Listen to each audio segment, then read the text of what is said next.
Hey, what's up, everyone? James from Junkyard Fox. Thank you so much for joining me. And we're going to have a very short video that I've been wanting to make for a couple of weeks now. But, I had other videos with deadlines that I had to do prior, then, Thanksgiving family stuff. So it's been pushed to the back burner, but we're finally here. So, for those of you who didn't know, a couple weeks back, I did go to the Georgia Bushcraft Fall Gathering.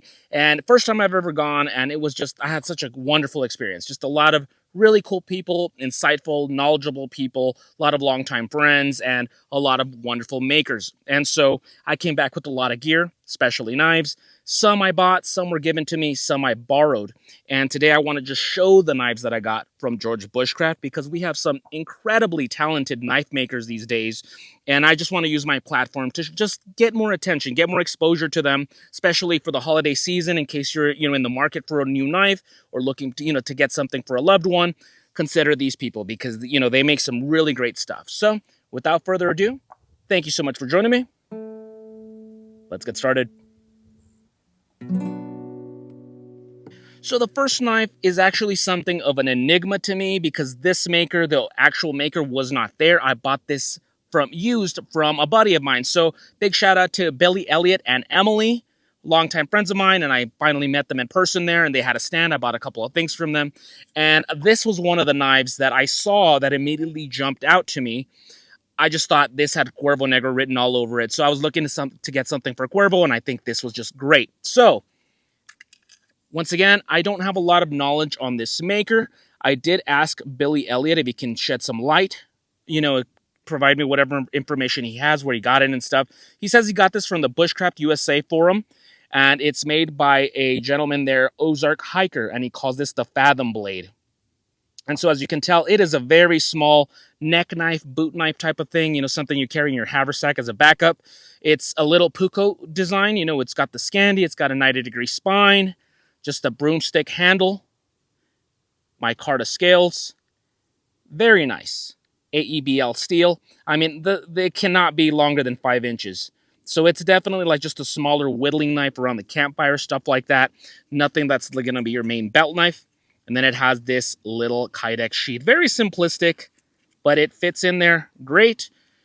Put a lanyard on here and you can once again have it on your neck, stuff like that. And so, once again, I got this for Cuervo because he's very much into Pukos and Scandis and stuff like that. So, once again, I wish I had more information on this maker, but I don't. But once again, it goes by, the maker goes by Ozark Hiker on bushcraftusa.com. Check him out if you're interested. Very nice little knife. AEBL steel, too.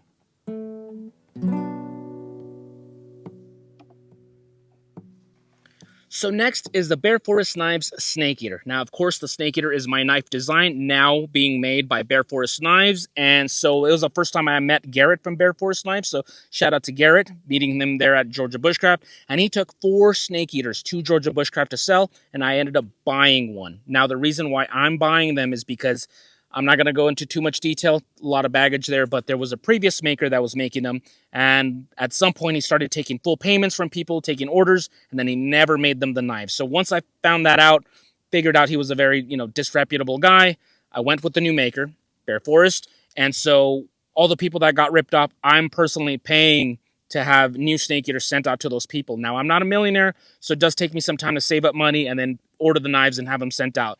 This will be going to Mr. Neil Rasmussen. Neil, I apologize, it's taking too long. I wanted to make this video first, and then first thing in the morning, I'll be shipping this out to you. But I digress. Check out the sheath. It is a leather sheath from JRE Industries. You can see the Bear Forest Knives logo up there. It's got a dangler. And now, let's take a look at the knife. And this is the finalized version of the Snake Eater from Bear Forest Knives. And this is the carbon steel version, the 80 CRV2 steel. So it is carbon. You can see the Junkyard Fox skull right there. It's the multi-grind, so it's going to start off Scandi for all your woodworking, whittling, carving, batoning, and then it drops down to a flat. And then it's got not only a flat grind, but it's got that belly for game processing, filleting fish, chopping up veggies around camp or even in your kitchen, all that good stuff. So you get the best of both worlds. And then, of course, you got your 90-degree spine here for scraping thorns off cactus, scraping your ferro rod, scraping scales off fish, all that good stuff. And then you have the natural micarta handles right here. And these new snake eaters do have much beefier, burlier handles than previous incarnations, and so it's going to provide a lot more confidence for people who have, larger hands, much beefier, much thicker handles. And then, of course, it does end with a crushing pommel down here for just crushing things like pecans and shellfish and stuff like that. Pounding yucca strands, so you can make some cordage, stuff like that. So, once again, the Snake Eater knife. A lot of people keep asking me about this knife. When is going to be the next batch that's going to be made for sale?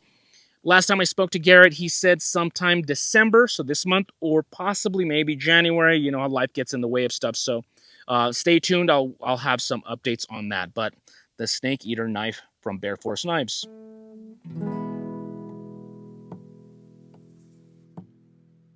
This is a really special knife, something that I've been interested in for a long time. So I undertook this road trip to Georgia with my buddy George Vasquez. He has a YouTube channel called South Texas Bushcraft. I'll have the link down below so you can check him out. And his favorite knife of all time is the Field Lore knife from Mr. William Collins. And Mr. William Collins is a knife-making legend, so probably the more popular maker in this table, but he makes some fantastic stuff. He's also the king of multi-grinds, just like the Snake Eater, though he's been doing it a lot longer, and he's able to do a lot more complex designs. And so I really admire that about William Collins. He's got one foot in the past honoring old knives like butcher knives and bowies and stuff like that, bucos, but then he's got one foot in the future in terms of innovation and, just changing things up, and I like that. And so this is his Field Lore model. And once again, this one does have a Scandi for whittling, woodworking. He calls this a tooth. And so that's like for cutting through like a piece of leather, or if you're going to baton a stick, it kind of helps anchor that stick so it's not wobbling around. And then he's got a saber grind right here for, food prep and, cutting things and stuff. It's a more slicey. And so he's got that. He's got a 90-degree spine for striking your ferro rod, all that good stuff.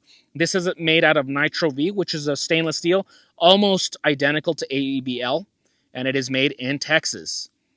Now, check out this beautiful Coke bottle handle. Very nicely shaped and very comfortable. And this is made out of camel micarta with orange liners. And he's got a crushing pommel at the bottom as well. Very nice knife. Expect a review in 2026. First time I'm actually using a William Collins. I've always wanted to use one. I'm not sure who the maker is for this sheath. It says back here Mountaineer Leather. In case I'm mistaken, I'll annotate it down below. But beautiful, beautiful knife. And big shout out to my buddy George. As soon as I review this, I'll have it sent back your way, my friend. So the next knife is another one from Bear Forest Knives, and this one is called the GT-EDC. And check out this little beauty. This thing has so much attitude. I really liked it. So, of course, as the name implies, it's meant to be an EDC knife. So just, cutting boxes, cutting zip ties, stuff like that. Just the everyday chores. But it just has so much of a really cool design. It's like a mini Bowie knife, and I really think that's just a really cool design. So first things first, check out the handle with the natural micarta scales. It's very comfortable for being a small handle. It's very comfortable. As for the blade itself, once again, it's a flat grind knife with the 90-degree spine, but it's got this like Bowie clip. It's like a clip point towards the end. And I think personally, I haven't used that for this yet, but I think this would be a great like trout gutting knife or like catfish gutting knife. And so I can't wait to test it out for that. As of right now, I've only really used it in the kitchen. Once again, it is a carbon steel knife. I'm forgetting what kind of carbon, so I'll annotate it down below.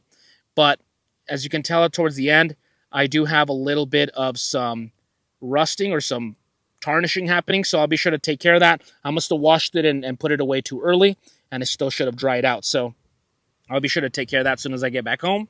And it did come with this really awesome Kydex sheath. Pops in. Good to go. As for this next knife, if you are a Junkyard Fox viewer, you must have seen this a couple of weeks ago in my last stealth camping video. I started attaching this to my stealth camping pack right here on the shoulder, and so that's what I was using in that adventure. And this is from Primitive Bear Knives, so shout out to Alan. And he makes some fantastic knives. If there's somebody that I could say is the hardest working knife maker the last couple of years, it's got to be Alan from Primitive Bear Knives. He makes some absolute beauties with beautiful handles, and I mean, he's constantly cranking them out. And so soon as I saw this at Georgia, I knew I had to have it. You can easily tell this is very much my style. It's got that Nessmuk hump. It's got a flat grind, so it's going to be great for processing game, processing fish, and of course slicing veggies, in camp or in the kitchen. And so, of course, as soon as I saw this, once again, I had to get it. Now, once again, it's Nessmuk inspired. It's actually called the Nessie for that reason. It is made out of AEBL stainless steel, which is my favorite steel of all time. And it's just a really comfortable little knife. And so the handle is also micarta. I'm not sure what particular micarta this is. This seems to have a little bit more of like a burlap micarta kind of design. And you can see that there's more texturing going on that handle. And for being a small knife, it has plenty of handle where my hand's not cramping up. And so very comfortable. It comes with this sheath right here. And so this is, once again, how I attach it. You can attach this on the side of your belt, or, of course, I attached it to one of the loops on my straps for my pack. And so, yeah, the Primitive Bear Knives Nessie. And last but not least, this is from Lycian Knives. Now, Christian Lycian, I don't know him very well. I first met him there. This is the first time I ever used one of his knives, but he's something of a newcomer. He started maybe at most like 4 years ago, and he's a young kid. I'm not trying to belittle him or anything like that. I'm saying this as a compliment. He's quite young, and for his age, he is making some ridiculously beautiful knives. And so check out this one. So this one's called the Bushcraft. You can see his logo right there. And this one is so beautiful. So what he was explaining to me is he wanted to take an old-timey marbles knife from back in the day. And so that's why it's got this little sweep up. It's got that wedge at the top. It's a very slicey blade, flat grind. And so it's also made out of AEBL stainless steel, my favorite steel. And then he wanted to mix that with a Bob Loveless handle design. And so he made this. And I believe he has different sizes too. So in case you wanted a larger one, he has that available too. And really elegant, really nice. And I've been using this in the kitchen. It is a lightsaber. This thing will just slice through onions and potatoes and, meat, all kinds of stuff. And I really love it. In fact, if anything, I could see, even though it's AEBL, you can start to see a little bit of a patina on that. Not sure if it's showing on camera, but really nice. Green micarta. And then this is the leather sheath for it. You can see his logo right there. And you may be looking at a new boot knife for me right here. Really beautiful stuff. So, yeah. And so that's about it for this video, folks. It's a very simple video, something more of a show and tell. I've just been really excited to show you guys these new knives I got because they're just absolute beauties and expect them to be tested for 2026. And so with that being said, whatever I can do with my platform to help get more attention to these small American companies, these craftsmen, these fellows in our community of the outdoors, it's the least I can do. So I'll have the link down below to all these guys, their websites, so you can check out these knives if you're interested, or other models they have as well that I don't have here. And so once again, it's the holiday season in case you're interested in getting something for yourself or for a family member, or if you're watching this video years down the line. Once again, keep in mind that we have very, very talented makers, very driven makers, very innovative craftsmen here. And so once again, if you're interested in anything from a Lycian knives to a Primitive Bear Knives, William Collins, Bear Forest Knives, I'll have the links down below. And with that being said, give us a thumbs up if you enjoyed this video and comment down below. Once again, these knives are going to be tested for next year. Let me know what would you like to see me doing in terms of testing. There's a lot of flat grinds here, and I think I've been neglecting hunting for too long. So I'm thinking I may be doing a deer hunt next year, and if I do, which one of these knives would you like to see for me using in terms of processing that deer? So with that being said, comment down below, and we'll see you guys next week with another video. Now go outside and get your boots dirty.